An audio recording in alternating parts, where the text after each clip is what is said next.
Hello, I'm Annie Graham Larkin, Executive Director of the Bisbee Mining and Historical Museum.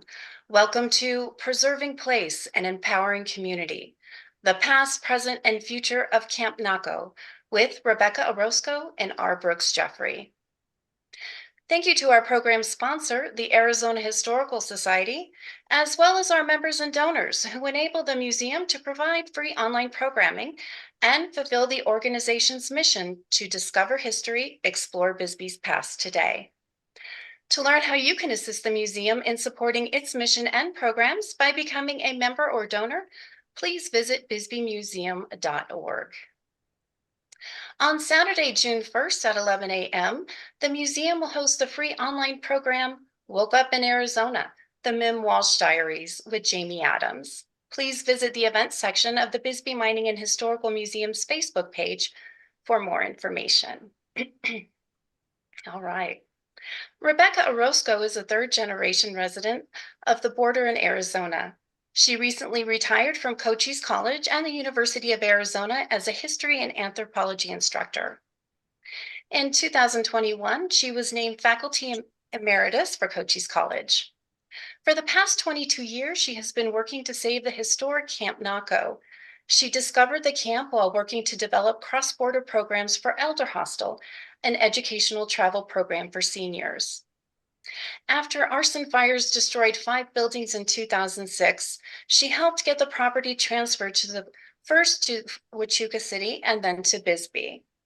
The Naco Heritage Alliance was formed in 2008, and under their work, a Bransfield grant of $400,000 was secured to mitigate the asbestos from the camp. It was listed on the National Register of Historic Places in 2012 and named one of the 11 most endangered historic places in 2022. And R. Brooks Jeffery is a heritage conservation consultant serving as Startup Executive Director of the Naco Heritage Alliance.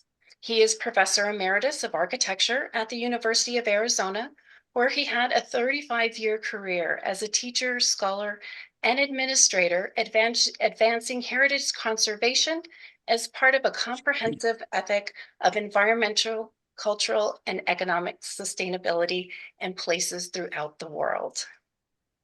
If you would like to ask questions during the program today, please type your questions in the Q&A chat box located at the bottom of your Zoom screen, and we'll gather those today to share with our speaker after the presentation.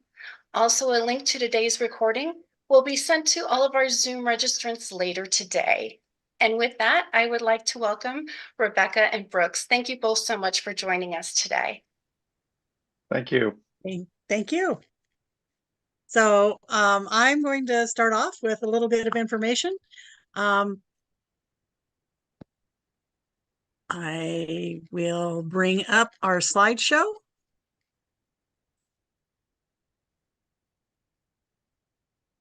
Okay, so Camp Naco is, for those of you who haven't been here, it's south of Bisbee, 8 miles south of Bisbee, right on the Mexican border. It was constructed as a response to the Mexican Revolution and the events happening along the border in 1919. It started as a tent camp with the beginning of the Mexican Revolution, and for the next 10 years, a number of groups of soldiers, especially the 9th and 10th Cavalry, the Buffalo Soldiers from Fort Huachuca, were stationed there to keep the Mexican Revolution from spilling across the border in Naco. Naco was a major rail crossing, and the longest battle of the Mexican Revolution took place there in 1914 and 1915. And at various times, at one point, the U.S. had 5,000 troops stationed in Naco, both National Guard and the 9th Cavalry. So over the years, that became the initial border patrol for the United States. In 1919, following World War I, the United States decided to make the border camps permanent for a number of reasons. One was the continuing outbursts of the Mexican Revolution and a lot of unrest along the border. Another was some leftover concern about Mexico and their toying with the idea of going along with Germany during the war. So Camp Naco was one of 35 that was turned into a permanent camp, and that's the camp you see today. It was constructed in 1919 at a time when with the end of the Woodrow Wilson presidency into the Warren Harding presidency. But then towards just a few years later, Warren Harding died in office, and his successor, Calvin Coolidge, wanted to return to normalcy, and the camp was decommissioned. Of the camps that were built along the border, it's the only one still standing, largely because it was built of adobe, and the adobe lasted and it wasn't attractive to those who scavenged materials. So that brought us through to the current days. It was the Newell family moved into the Newell family originally owned the property. They had leased it to the U.S. government. The government took it back or leased it back as a civilian conservation corps camp during the 1930s and through World War II. But then the Newell family moved there in about 1948, and they lived in one of the buildings and rented out the other buildings. And for the next 50 years, it was a part of the camp community known as Newell's Camp. But then Mrs. Newell decided, after the death of Mr. Newell, she decided she could no longer handle it, and she sold it to a group called Vision Quest.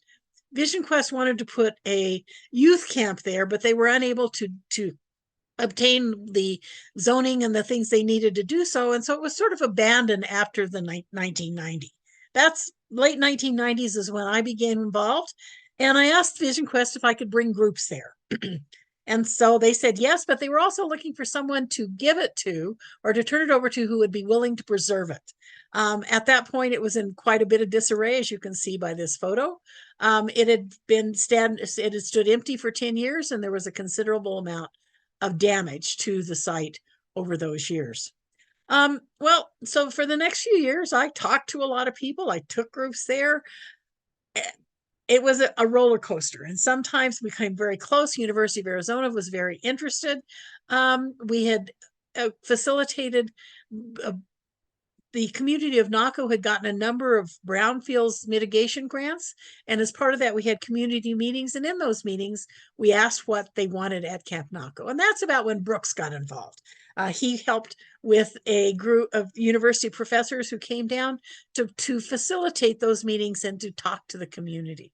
Well, we kind of stumbled along. Things were going about the way they had. The buildings we had, good. This was from the 1919 photo. The previous photo was what it was looking like in about 2006.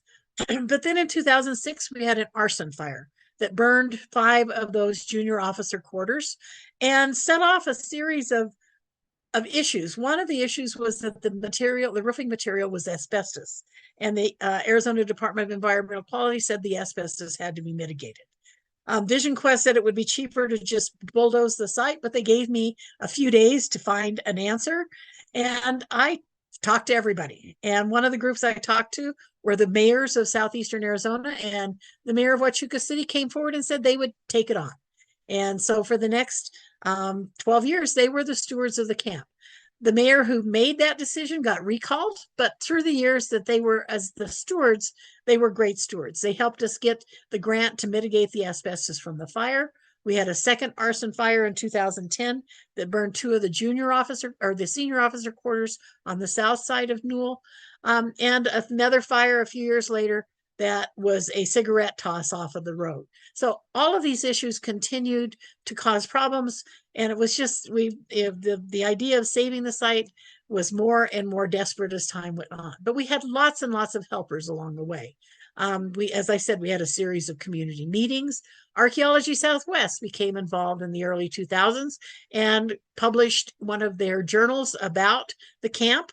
And we had help from Congresswoman Giffords, who became very interested in the camp, helped us get the grant, the $400,000 to mitigate the asbestos, and remained a great advocate for us over the years. But the camp continued to deteriorate. We finally, with the 2011 grant to mitigate the asbestos, we were able to do re-roof all of the buildings and remove the asbestos. And I think that was key to its salvation. 2015, we got a small grant that led to a master plan about what it would take to save the camp. And over the years, we had lots and lots of volunteer days, lots of volunteers from the community who came out, helped us clean, helped us take care of things. This is the Buffalo Soldier Motorcycle Club, who came out and have volunteered on several occasions. The Southwestern Association of Buffalo Soldiers, have all stepped in to help us mitigate weeds, do all kinds of things at the camp.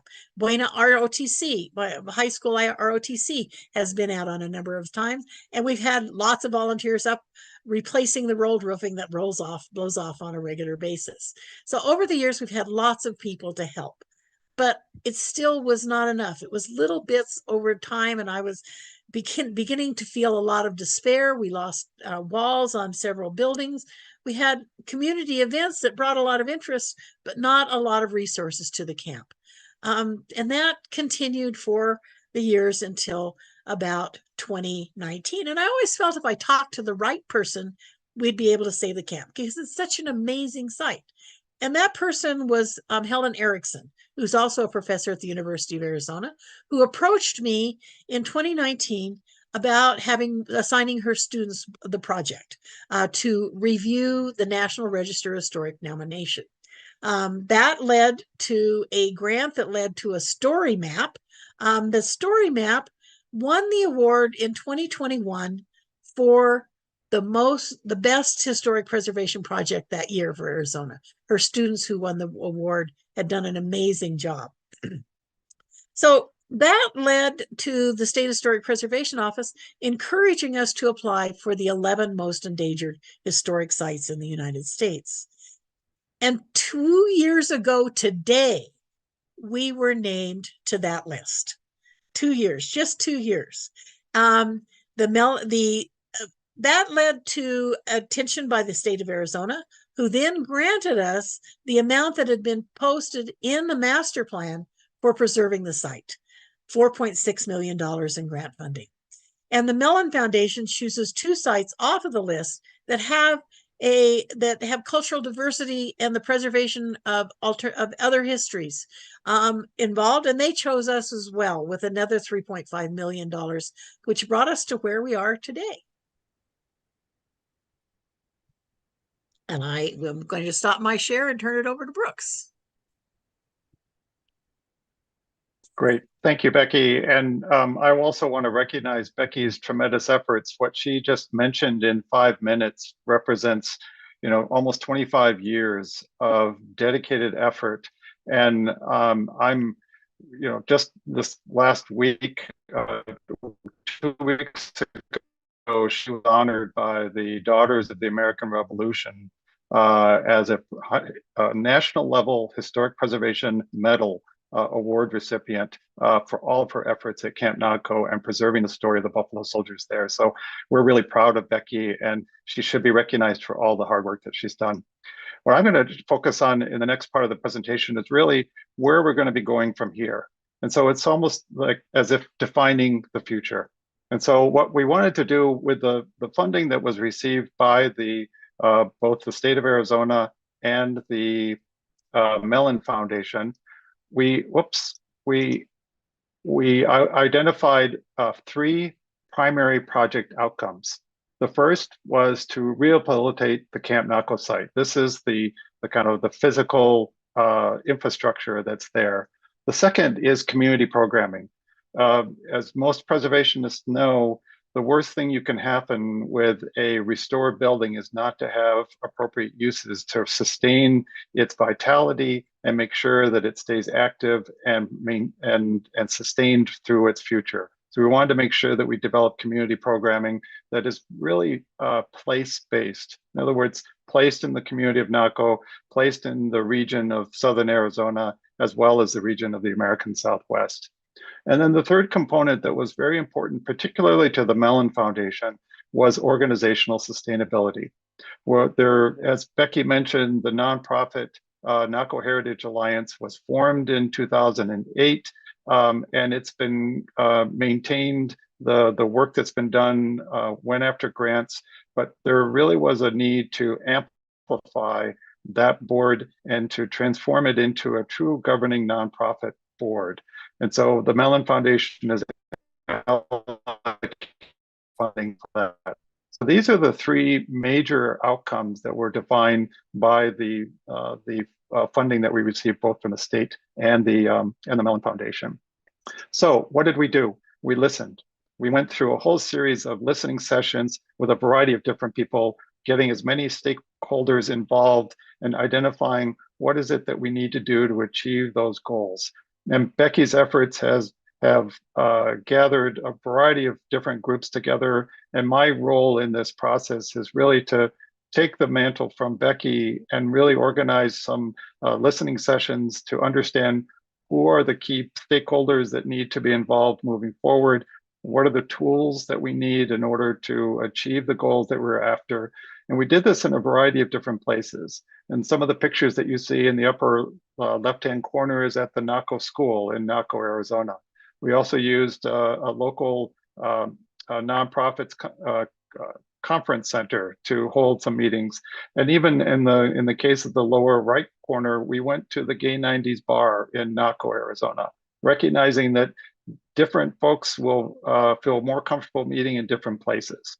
And of course, we did a lot of this on Zoom because there are people that are participating in this that represent organizations and expertise that are nationwide as well as state and local. We also went through a whole compliance survey. So part of this was recognizing that there was military era archaeology that was still on the site that needed to be surveyed. And we needed to follow the state preservation guidelines for both the archaeology as well as the architecture. Because these buildings are on the National Register of Historic Places, we needed to pursue a path that followed the Secretary of Interior standards, which include consulting early and often with the state historic preservation architect and who is here in this picture with Becky, along with the state historic preservation archaeologist.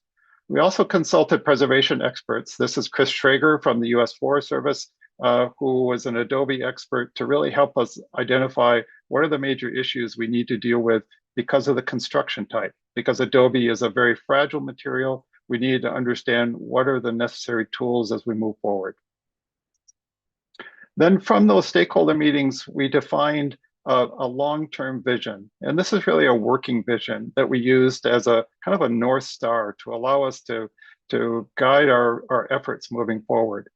And it starts off with wanting to make sure that Camp Naco is recognized as a destination, a place that people will want to come to. And that is supported by three major pillars. One is we want to make sure Camp Naco is a destination that honors the legacy of the Buffalo Soldiers in the American Southwest. The second pillar was to advance diverse arts, culture, and history of the Arizona borderlands. And then the third pillar was to serve as a community resource for the residents of Naco, Arizona. So if you look at this, this almost has a scalar a sort of growth that happens with it. One is at the American Southwest, the other is the Arizona borderlands, and then the hyper-local focus of a constituency and a purpose that is for the community of Naco. And we've given these three pillars shorthands. So one is commemoration, the next is culture, and the third is community. So we took those pillars and identified what are the proposed activities that could take place within each of them. And you'll see that some of them apply all the way across each of the pillars, like exhibits and tours and educational programs. Others that are really focused only on specific pillars, like commemoration and relating to the research and the living history that's going on with Buffalo Soldiers. We want to include workshops focusing on health and wellness, outdoor recreation, artists and scholar housing for related to culture. And then in the community, we wanted to focus even further on what are the specific community infrastructure needs for an unincorporated community, border community in Cochise County. And so a lot of this, what we've heard is that they wanted to have a library. They wanted to have a community gathering place. They wanted to have things for family resources and even tools for workforce development and workforce housing. So those are the things that we began to identify as initial activities for the Camp Naco site. Then we defined a strategic planning framework. And some of this has to do with internal mechanisms and procedures. So these first three, the organizational administration, the construction processes, the marketing and communication, a lot of this was done internally to our group to make sure that we had the tools, the personnel, and the sort of roadmap to get us to where we want to be for the Camp Naco project. The next one is, whoops, the next set. So before we talked about those three, the next are really focused externally. So community programming, what are the things that need to be done there? Economic development, what are the tools that we need to begin to identify for economic development? Same thing, education, interpretation, arts and culture. Are we going to include archives and collections management on the site?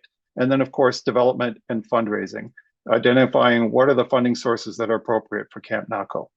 So this became then our roadmap for us to then proceed with identifying advisory groups and defining a path forward. So the next then, what I'd like to do is to go through the various project outcomes and talk a little bit about where we are and where we're going with this. So the first is the rehabilitation of the Camp Naco site. As you can imagine, this is the site as an aerial photograph showing the 16 acres that is the Camp Naco site. It's composed of these two quadrangles. Two of these buildings on the eastern quadrangle are ruins at this point. As you saw in Becky's photographs, 5 out of the 6 of these houses here are in ruin. There's only one here that's in stabilized condition. And then there are 4 houses on the south side of Newell Street then, most of which are in ruinous condition. But we recognize that in addition to this kind of historic core that is identified by the buildings, there was a lot of land. And so besides having some features here, such as stables, there's a lot of land that can be developed for a variety of different outdoor activities, as well as the other kinds of site infrastructure that we need, things like circulation and parking and other kinds of needs that are there. The same thing is true on the south side here, on the southern border of our property. So the first step was site cleanup. And so this is really a continuation of all the work that Becky and the volunteers had done before. Our construction project manager, Mike Norman, in this photograph here, has been leading the charge in making sure that we clean up the buildings so that they're ready for the kind of design and construction that's needed. There was a lot of weeds and deeply rooted trees and things that needed to be removed before they had even more damage to the buildings themselves. And then, as Becky showed you earlier, the falling of a wall provided an opportunity both to do some archaeology to understand what was there, as well as begin to clean this up so that we can move forward with that. And then finally, we've had a wildlife infestation. So we've had everything from bats to our barn owls. And so we had to go through a wildlife mitigation program, which includes the establishment of owl boxes at various points on the site so that we're not pushing them out of the site, but we're just moving them out of the buildings, and hopefully we'll keep them on site. So that's one of the projects that we're keeping our eyes on right now. We also had to do some emergency stabilization. As Becky showed earlier, there were walls that collapsed, and a lot of that has to do with the fact that these are unreinforced adobe walls. So without a roof to keep them stabilized, then they have the tendency to fall down if they're not supported. So we did a lot of stabilization of the walls that were still standing on these ruins, as well as putting in pilasters to help support the structural integrity of some of these walls. We also then hired an architectural design team led by Corky Poster. You see him here, and his firm, Poster Murto McDonald, to really begin the process of identifying through community input sessions how to translate those activities that were defined and the mission that we have into an architectural program, both at the site level as well as at the individual building level. So there was a lot of just listening, and the programming exercises that he facilitated then allowed us to make more concrete the goals and the activities that were there. And so part of this exercise was to recognize that Camp Naco is not an isolated place. Camp Naco, located right here in this map, is right on the international border, is part of the community of Naco, Arizona, but is also connected to Naco, Sonora on this side of the border, but also connected to Bisbee, both in terms of San Jose, as well as Old Bisbee and Warren, the connection to the Santa Cruz River, and the highways that are there and the connection points, and beginning to understand that there are larger networks that we could begin to tap into with our goal to maintain or to create Camp Naco as a destination. This includes things like the bike lane, Bisbee Bikeways corridor that's being developed, which you see here in the red, as well as the proposed multi-use Sun Corridor Trail, the one that's proposed to go from Las Vegas to Douglas, will pass right by our site if it goes through. This is partly a Rails to Trails kind of a program, but it includes a much longer network. So understanding these contextual kinds of things became very important in helping us understand the next steps. The next level is really at the much more hyper community level. Here again, you see the Camp Naco. There's a large development. For those of you who are in southern Cochise County, you know that the old Naco golf course is being converted into an RV park, and we need to understand what are the impacts that's going to have there. Again, understanding other community resources like the Naco Elementary School, as well as the community resources on the other side of the border. So really, again, informing the process as we move forward. So this then led to a conceptual plan of site development. So disregarding for the time being the buildings themselves, it was really taking a look at these kind of three zones that were established. One is the northern zone, as I mentioned before, which was primarily open space and developing a sort of a park-like setting of trails and wildlife stations and community amenities for the Naco residents. Things like a children's playground, a half-court basketball court. So it becomes a place for the community of Naco to come as a park, as a community destination. There is the historic zone, which, as I mentioned before, right here, which is really the focus of the rehabilitation, maintaining the sanctity of these open spaces, both within the quadrangles, the parade grounds in the middle, and then the space that we're identifying as a community event space right in here. And then creating a sort of a picnic park-like area right here between the quadrangles and these residences here. And then these houses, and then of course, we can't ignore the fact that we need parking. And so where do we put parking? And currently we're proposing parking to go on the south side to allow the entry sequence to go through here, crossing over Newell, but then you enter into this sort of almost a processional kind of approach to the Camp Naco site, looking at the parade grounds and the vistas that are created there, and then being oriented through a wayfinding device here in terms of whether or not you need to go to this quadrangle, or wherever you need to go on the site. We also will have a facilities maintenance area, which is designated right over here. We're intending to have, in addition to sort of ADA parking close to the buildings, because we want to have community events, we're allocating space for food trucks. So we probably will not have a restaurant on site, but the opportunity to have food trucks there that can park and then serve the events that we plan to have there seem to be the best solution. So that's at the site level. The next level then is at the individual building level.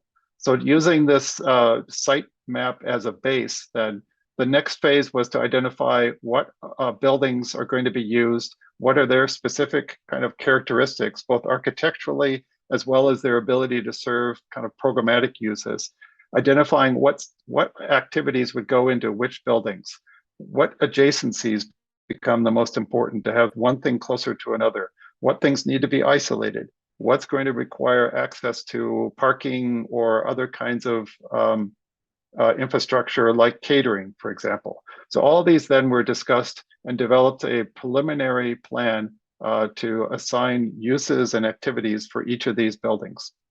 This then became the foundation for a special use permit. So as Becky mentioned, the previous occupant, Vision Quest, did not acquire a special use permit to change the zoning from its current residential to that of mixed use.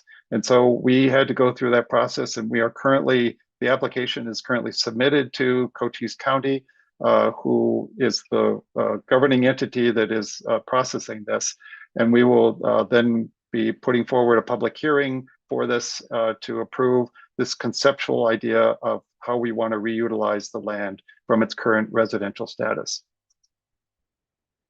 Oh. Then next really is community programming. So we started off early on in 2023 with a launch event. This was to celebrate the fact that we received the funding and to gather as many people as we possibly can to really celebrate the launch of how we move forward. And so as you can see, we gathered a whole group of Buffalo Soldiers from literally all over the state of Arizona to join us. We had about 125 people attending in the parade grounds.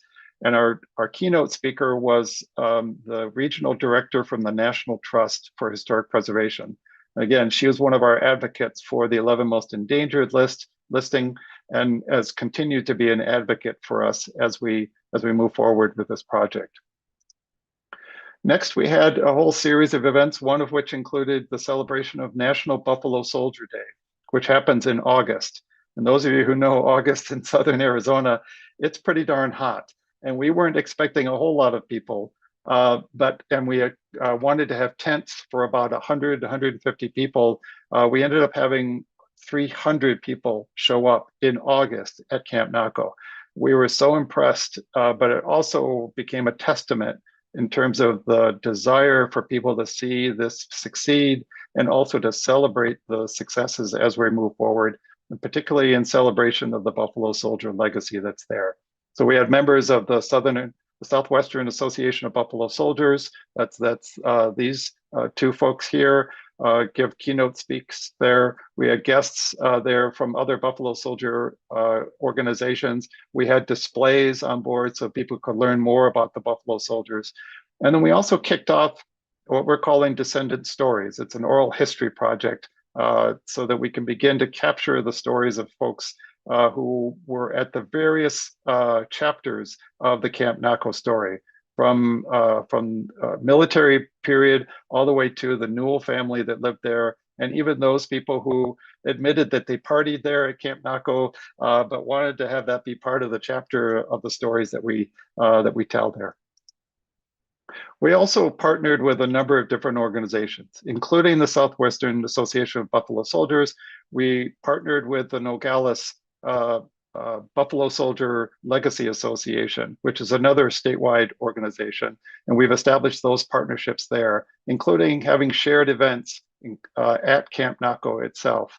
And we also are partnering with with SWABS, the Southwest Association of Buffalo Soldiers, to celebrate a variety of different things, whether it's Veterans Day, Juneteenth, so that we know that we've got this partnership and this network that we're really trying to create a forum of a greater purpose related to advancing the history and the legacy of the Buffalo Soldiers.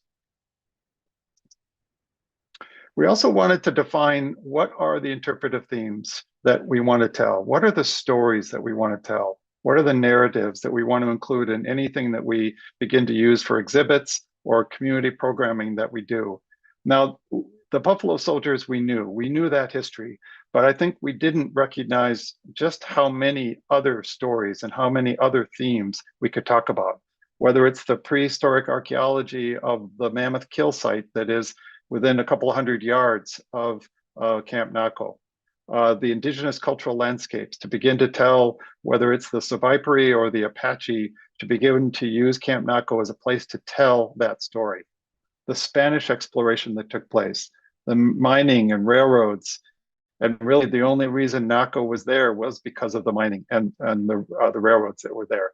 Obviously, the Mexican Revolution, as Becky mentioned before, and the siege of Naco, Sonora. So Buffalo Soldiers, you can read the rest, including the Civilian Conservation Corps, the aerial bombing of Naco, and as well as the civilians that took place there. But in addition to the historical themes, we wanted to also talk about We also wanted to talk about contemporary themes. So this idea that how do we create through lines between the historical themes that are there to what are relevant contemporary themes that should be at the forefront of the kinds of discussions that we have today. So we don't want to only focus on historical, we want to focus on contemporary themes. And some of these have direct through lines from the historical themes, and some of the other ones are ones that we can begin to tell because of the site at Camp Naco. So things like human migration, which has been going on for millennia, the idea of what is the unique quality of border communities, and begin to talk about that, border security, social justice, even wildlife and climate adaptation. These are all topics that, that have their link to the Camp Naco site. In addition, then we began to do a series of community programming activities. In addition to special events that we had, we created a new signature event called Fireplace Chats, which was held in the Officers Club right here in front of the kind of iconic fireplace that's there in the Officers Club. Our first fireplace chat was with Dr. John Langelier, who is a Buffalo Soldier historian. We followed that up with inviting Larissa Veloz, who talked about the women on the border. So this idea that we want to focus on, yes, Buffalo Soldiers, but we also want to talk about other themes that are equally relevant and could be told at Camp Naco. All right, I'm going to shift then to organizational sustainability and talk a little bit about that. The first thing is to understand that we need to establish an organizational chart. As I mentioned before, our first goal really is to establish a board of directors and amplify that from the current nonprofit board of directors. We have a dotted line connection to the city of Bisbee because the city of Bisbee is the property owner that's there. So we're establishing a memorandum of understanding, not unlike the same one that Bisbee Mining and Historical Museum has with their building and their site. Then there is the establishment and the creation of, or the board, once it's in place, and this is scheduled to be done in June. We are in a recruitment mode currently. They will hire an executive director, and the executive director will then oversee the staff that we currently have, including an admin assistant, Mike, our construction project manager, and then we also have a communications and marketing communications specialist consultant that is helping us. We've also established advisory committees, and these all represent the various constituent groups that we mentioned before in our listening sessions. So as our listening sessions identify constituents that became stakeholders, then become advisors, and they begin to have a direct link into informing how Camp Naco is going to succeed and the goals be implemented. So you can see the kinds of people that we have there, everything from the hyper-local at the Naco community, all the way to things like economic development, arts and culture, development and fundraising. And then of course, as a nonprofit, we need to make sure that we have advisory committees that are focused on the governance of the organization, as well as the financial sustainability of the organization. We also have a timeline that we've established. So a lot of the things that were spelled out in all of that strategic planning framework are all listed here. Everything from when do we want to have the executive director be hired, when do we assume to have financial self-sufficiency so that we're ready to transition from grant-funded project to self-sustaining funding that's there. We also have site development and construction milestones that were there and community programming. But what this helps us to understand, and of course this red line is where we are today. What this helps us to understand is the fact that these are all related, that we can't have community programming. We can't open a visitor center, for example, unless the construction is done. So managing expectations of our audiences and our community to make sure that people understand what things have to come before others in order for this organization to succeed. We also have communications kind of platform that we've created. We've been reaching out, and obviously we have a great partner in the National Trust for Historic Preservation. We're trying to get our word out with marketing and communications here, as well as a great partner with the Arizona Illustrated that did a nice piece with Lobo and myself back in February of 2022 to establishing really kind of a graphic identity and branding for the entire process so that we can make sure that we have a consistency there and convey the professionalism of the organization. In addition to that, we have a website, and I encourage all of you to visit it. It's campnacoaz.org. And we have a website with lots of information on a variety of different things, including a video link that links to our YouTube channel. So we've collected a variety of different YouTube or events that have now been captured and are available. And that's just going to grow over time as we develop content on our website. And organizational sustainability also includes advocacy. And so we were very honored to have Governor Hobbs, who her predecessor was the one who gave us the funding, and we wanted to make sure that we maintained a relationship with the Arizona Governor's Office. We invited Governor Hobbs to come visit the site, which she graced us with her presence, and was a great opportunity to inform her not just about economic development in terms of heritage tourism and those kinds of things that are top of mind for her, but also economic development and community infrastructure building within rural communities, which is another of her priorities. So it was a great opportunity to do that.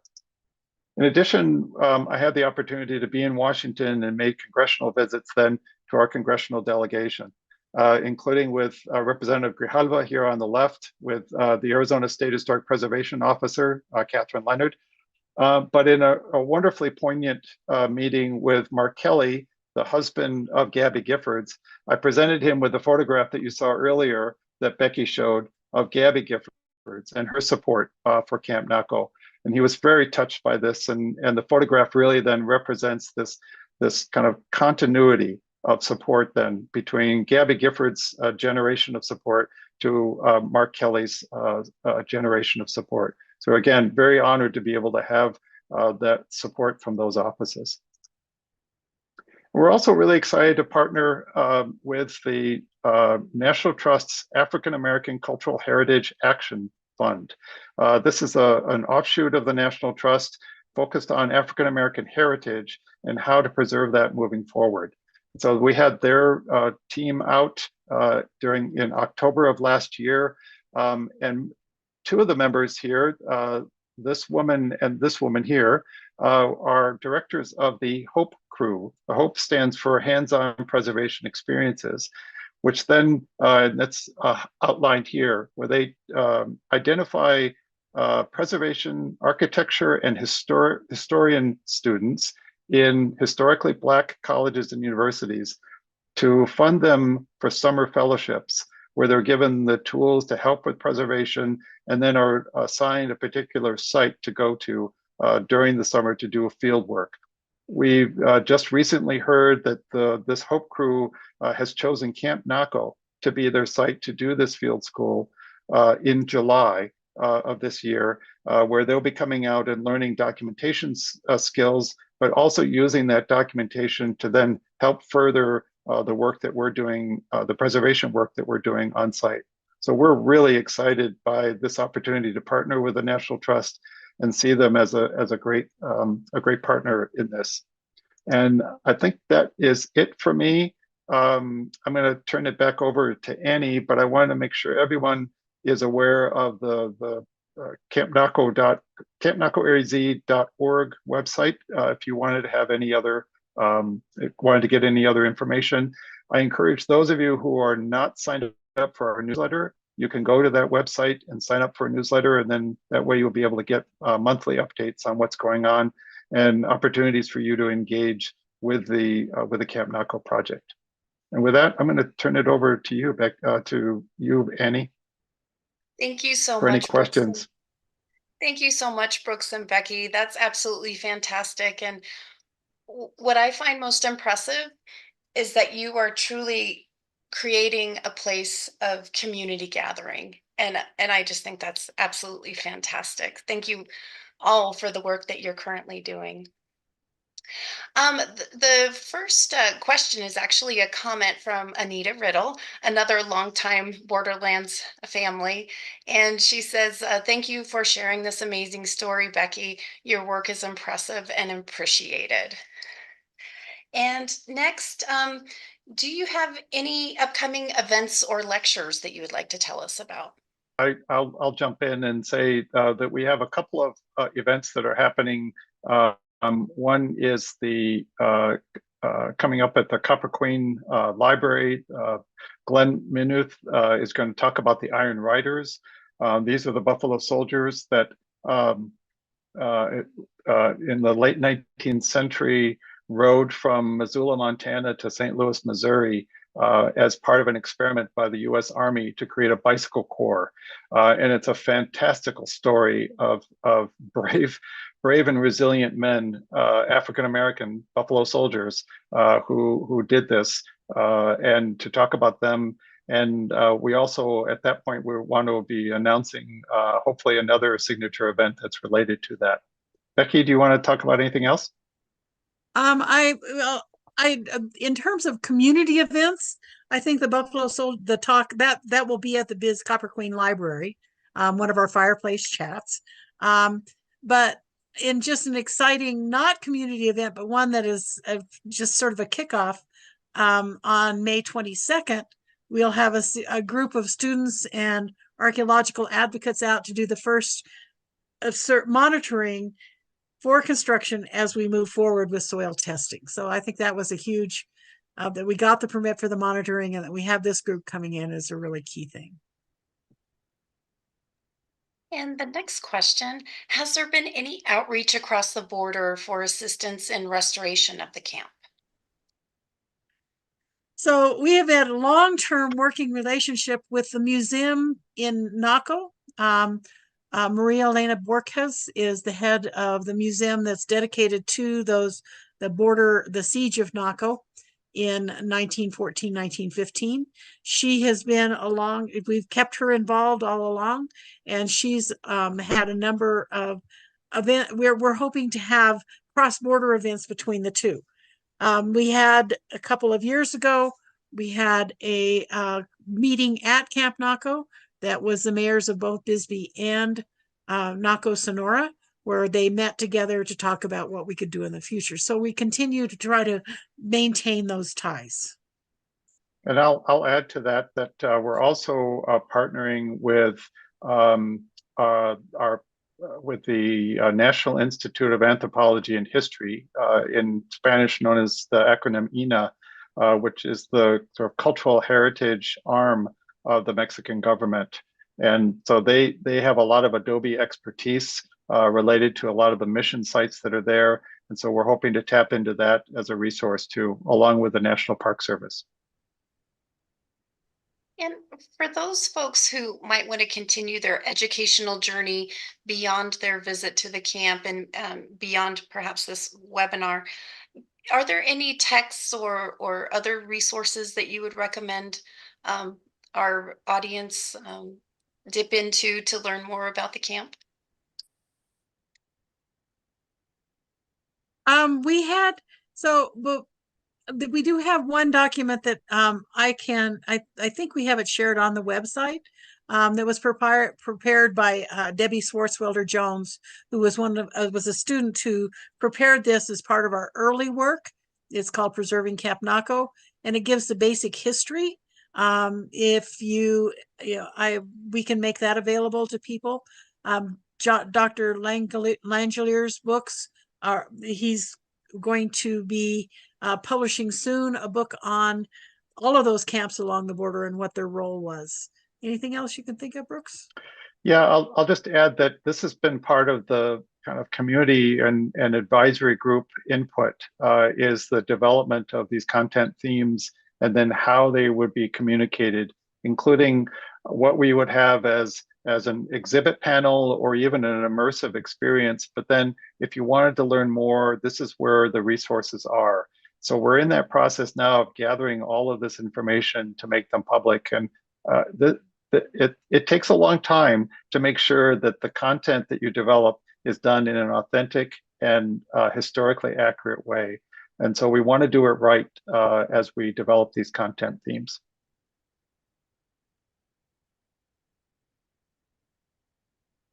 And on the map, you had shown that there were residences that are planned to be at the camp. Would you talk a little bit more about that?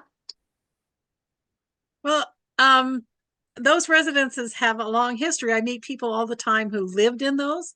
Many of you know Christine Rhodes, who was our county recorder for a number of years, spent part of her childhood in one of those little houses. And so the idea of people who work and live in the community being able to use those houses again, the idea was to create workforce housing. Last year, the school superintendent had to live in the RV park because there was no housing available in Naco. So the 10 small housing units we hope to turn into workforce housing for people who want to work and live in the community. And then second, perhaps to have available for scholars in residence who are coming to work at Camp Naco or work along the border region. So that's the plan for the 10 small, what were the officers' quarters. And when do you plan on having an executive director for the organization? I know, but for those who may not have seen on the chart there, Brooks. Sure. Yeah, I can answer that. We're hoping to have someone in place by October of this year.